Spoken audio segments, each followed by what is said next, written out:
What's up, biscuits? It's me, Andres Salazar. Today, I'm excited to talk to you about Moor Mother's new album. It just came out, hot off the presses, released just yesterday. The album called Black Encyclopedia of the Air. Now, I've heard a lot about this album. Some people that I really respect love it, and it's like the thing. So I was unfamiliar with Moor Mother. I listened to the first one, Fetish Bones, back in 2016.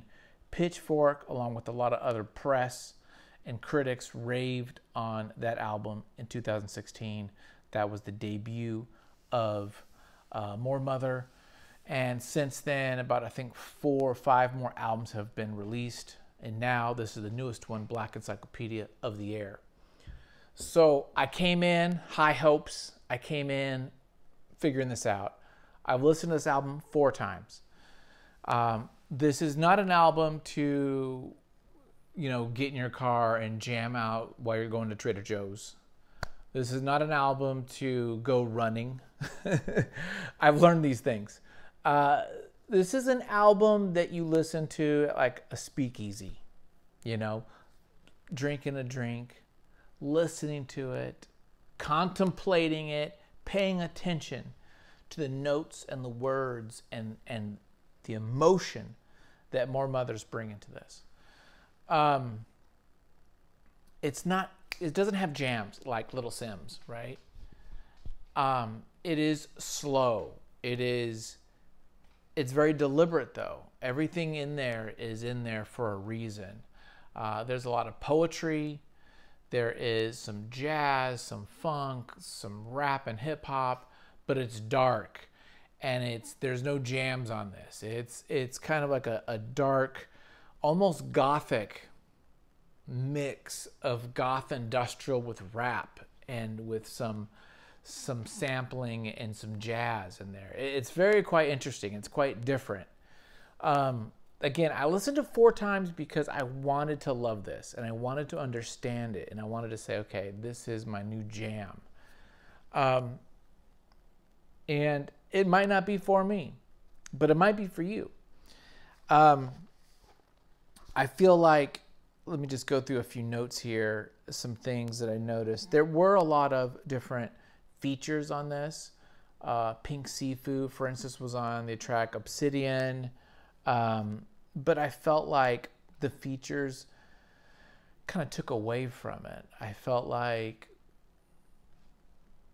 Moor Mother should have just stuck with that and stuck with her doing her thing and her team, and bringing in these other rappers and MCs. I felt like in a way was by adding them kind of subtract from it a little bit. That's just my thought. This is all my thought, right?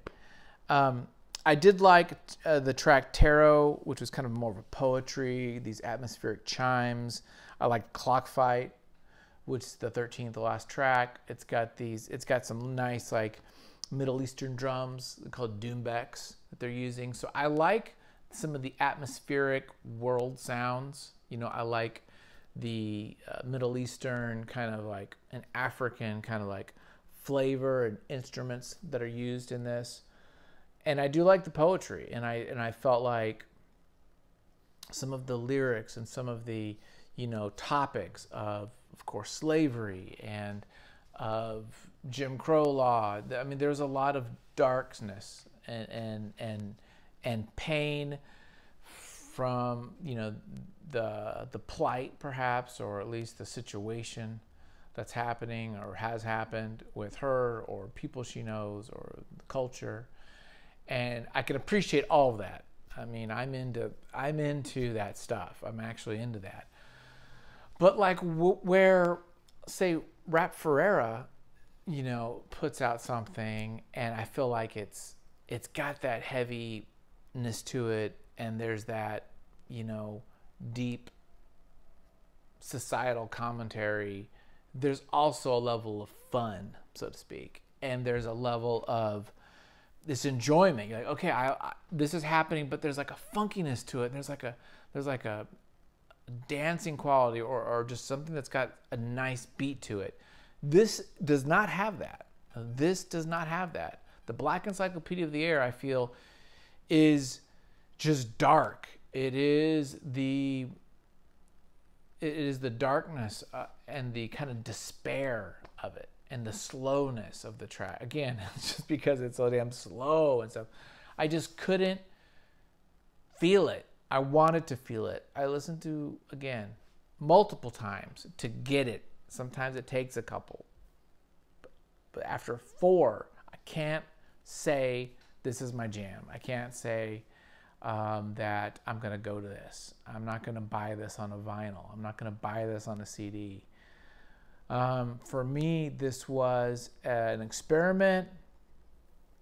I appreciate everything that she's doing because I know it's in there for a reason.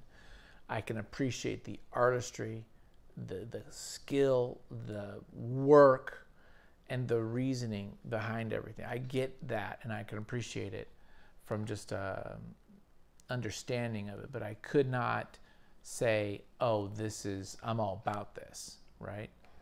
I like some dark stuff. You know, I gave The Sinner Get Ready a 5 biscuits, you know, so I'm down with like some darkness. But where that had this kind of it wasn't fun either, but this musicality that I felt was very engaging, this did not. This didn't have that kind of musical quality that was engaging me. A lot of it was these poems with some kind of atmospheric music in the back. I felt that's just my kind of thought, and again the features I felt kind of distracted some of that stuff. So I'm gonna say for me, the highest I'll go, I'm gonna go with 3.5 because I do know this is an important album and I know that there's good stuff in there. It just wasn't for me. It's a 3.5 biscuits. Boom. That's what it is. Now, I think that's probably as low as it ever should go. I think for everybody else, it'll probably be higher. I'm going to assume you guys might even think it's a 4 or 5 biscuit, you know? Very well could be. I can't see it lower than 3.5. Honestly, I can't. I think that's where the lowest it goes, and that's where I'm going to put my stake in my land in the sand.